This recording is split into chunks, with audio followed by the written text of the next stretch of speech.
It's common to experience a range of emotions throughout your financial journey. Depending on your circumstances, you may feel anxious, stressed, fearful, or guilty. At other times, you could feel empowered, hopeful, or at peace. What you feel could be just as complex as what you're going through. I'm your host, Melissa Mazard. Tune into Financial Feels as my guests share their personal stories with money, the lessons they've learned, and the emotions they felt along the way.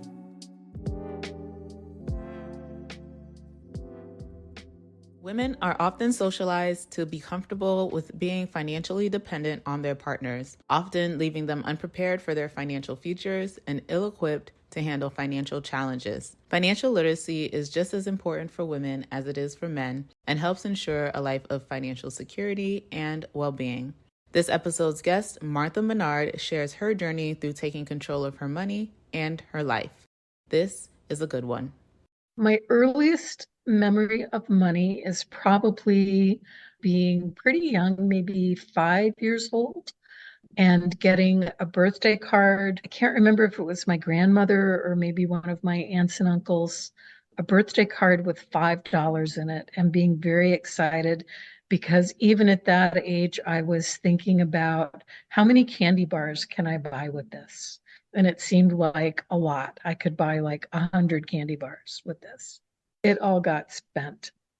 One of the messages that I absorbed in my family growing up, we grew up with a lot of financial instability in my family.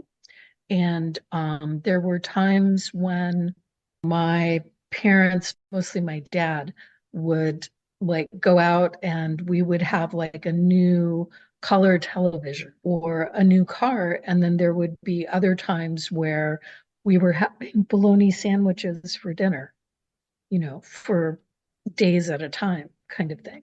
Because of that instability, I think one of the early messages that I absorbed that did not serve me well as an adult was that when you have money, you better spend it now because it's not going to be there tomorrow. My first job was working at fast food. I think I worked at a Dairy Queen. Then I got a job working retail at a department store. And then I was really fortunate. One of my guidance counselors at school helped me get a part-time job with the post office. Even though I was like working and earning my own money, I think I had this sense. I didn't really feel in control of my money. Money was something that just kind of happened to me. And you know how we grow up and we think that everybody does money the same way that we do, that it's the same for everybody. And of course it isn't. I thought that was just the way that money worked, that it was just something that happened to you. It really took me quite a few years as an adult to realize that I had some degree of control over my financial destiny, that it wasn't just luck or happenstance, but that I could make choices that would make me better off or worse off financially. I went to college for one semester out of high school, and because I was paying for it myself, I decided to drop out. I didn't have a clue what I wanted to do. I decided to wait to go to college until I had some idea of what I wanted to study. I actually think a lot of people would benefit from a gap year between high school and college just to get a little life experience and, maybe explore some different career paths. In my early 20s, I mostly worked in restaurants and very uneven cash flow. I worked in a lot of dead-end jobs and made me realize that one, I didn't want to do this forever, that this was like not a long-term career plan.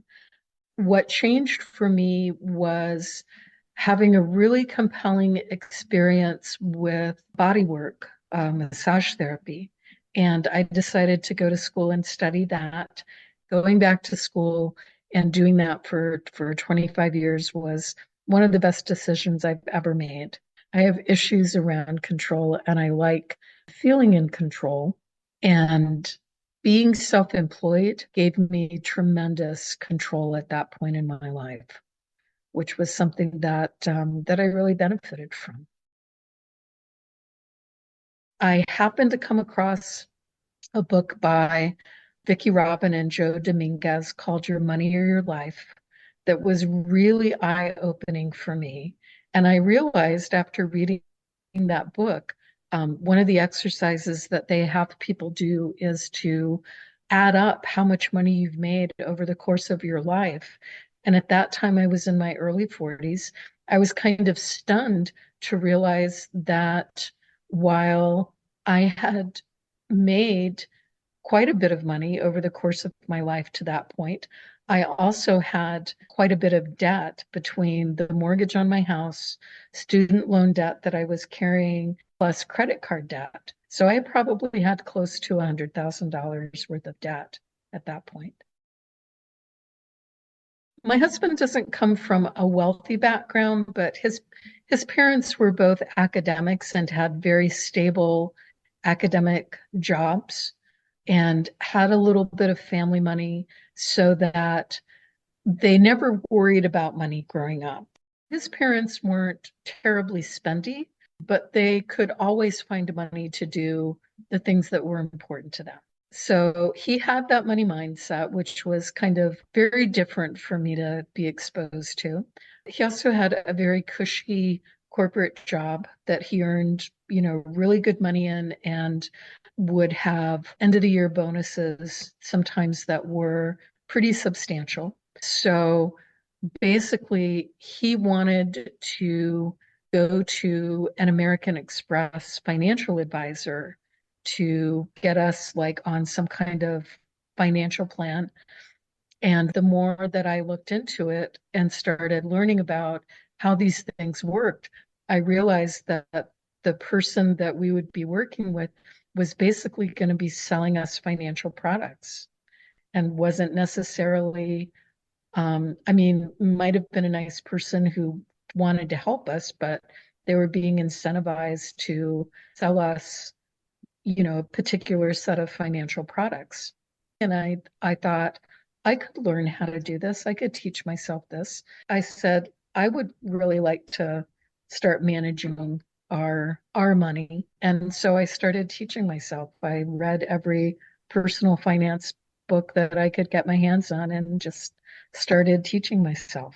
I'd gone through graduate school at that point, and one of the good things about a graduate school education is that you realize that you're really responsible kind of for teaching yourself.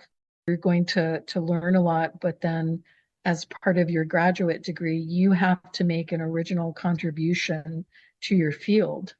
So you learn how to learn. And I think that's particularly important for women because women are frequently given the message that other people besides them should have agency over their life. And money is a big part of that.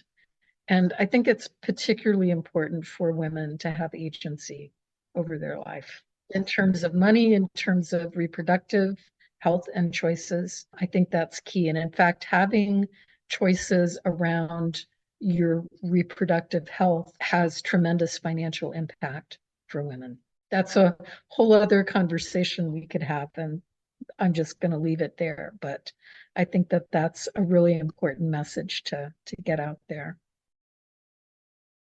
I had a house. I had a business that I really loved that was paying its own way. It wasn't a hobby that was costing me.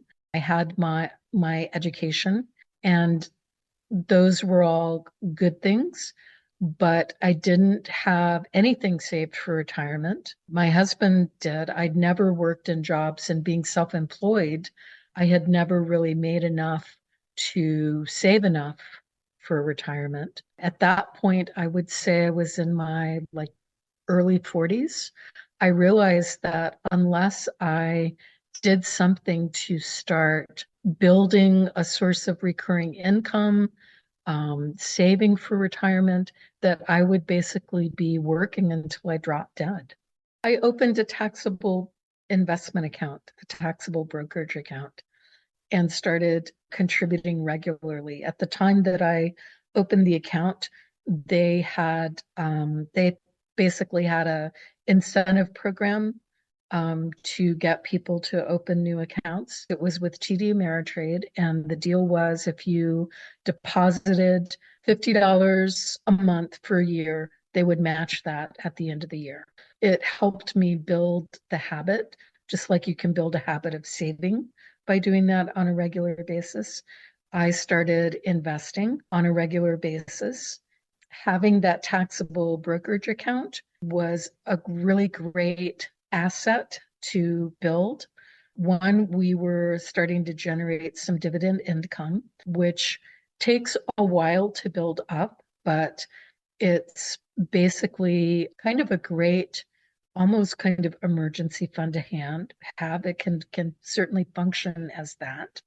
It came in very handy when my husband and I have been laid off from jobs at different times. That was a great alternate source of income to be able to tap into. When we decided to buy a house a couple of years ago, we were able to sell some stock to be able to fund the down payment for the house. And that also, I have to say, was one of the best financial decisions I've ever made, was learning how to invest.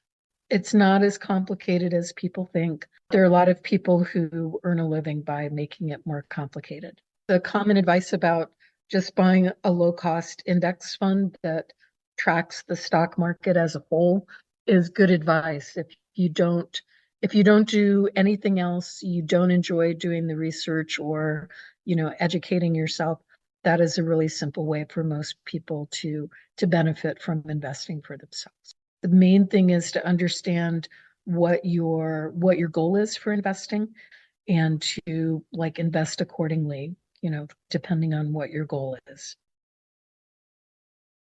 One of the things that really changed for me as I was learning about this and starting to get rid of credit card debt and starting to pay down student loans, I had lived for years with this kind of low-level anxiety all the time around money. There was a part of me that was always kind of worried, even when I was taking a vacation and putting it on a credit card while I was on that beach drinking a pina colada. Part of me was really anxious about it. Once I started kind of taking back the ownership, taking back agency, and making some progress, even though there were times when it was excruciatingly slow from my perspective, that low-level anxiety faded away over time. And I started to feel much better about both my own situation and my ability to navigate it. I would say I certainly felt some regret. I think it's also hard not to feel some degree of shame. I mean, we're so good at those critical little voices in our heads. It's very hard to ignore those or turn those off. But I also have really come to believe that all of us are doing the best we can with the information that we have at the time, with the choices that we have available to us. And sometimes, what I realize now would not be what a financial coach would necessarily recommend to somebody. They were the best choices that I could make at the time. And I forgive myself for that. Start investing early. And don't be afraid to try new things. Don't be afraid to make mistakes. There's a saying that good judgment comes from experience. Experience comes from bad judgment. So don't be afraid to make mistakes, because that is how we learn. And most of us learn about money through trial and error. If you can work with a coach along the way, if you have the opportunity to do that and you can afford to do that, that can be a big help. Don't be afraid to ask for help. I wish this was a service that was more widely publicized. There is a website that you can go to called 211.org. You can type in your zip code and it will give you a list of basically social services that are available at low or no cost in your community. Things like food banks. Don't be shy about utilizing food pantries and food banks in your communities. You can give back later when you're back on your feet. I am embarking on my third act. I've kind of had 2 careers so far, and I am teaching part-time at Golden Gate University in their financial planning program. And I'm starting my own private practice in financial coaching for individuals and offering financial education for businesses as well. I'm particularly interested in working with women who want to increase their financial stability and, take control of their finances. I'm also especially interested in working with people in their 40s and 50s who, like me, may not have been able to save for retirement early on, but are starting to get serious about wanting to do something to plan for their desired retirement lifestyle. Not just where's the money going to come from, but how do you want to spend your time in retirement? What is it that you want to be doing with your life? And then let's look at what do you need financially to support that and make that happen. Most of us, we need a sense of meaning and purpose in our lives. And a lot of that does come from work for people. Where is that source of meaning and purpose going to come from if you're not working full time for somebody else anymore? How are you going to create that for yourself? I think that's a really fun and interesting thing to help people figure out for themselves. You can find me at cascadiafinancialhealth.com. Thank you for inviting me to do this. This has truly been my pleasure.